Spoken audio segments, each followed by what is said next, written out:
This is Tony Regis reporting from the Philippines.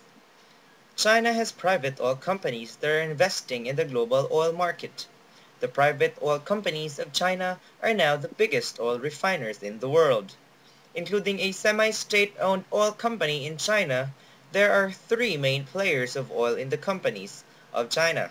These include the China National Petroleum Corporation, or PetroChina, or CNP, the China Petroleum and Chemical Corporation, or Sinopec, and the third is the China National Offshore Oil Corporation, or CNOOC. The private oil companies of China are investing in many countries, including Canada, Venezuela, and even Brazil.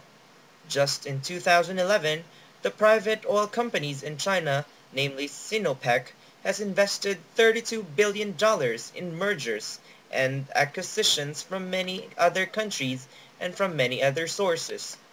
Sinopec is also looking at countries like Syria, Argentina, and Russia, and they have also increased their takeover in many countries that Sinopec was able to invest around $7.24 billion in Adex Petroleum Corporation in Russia.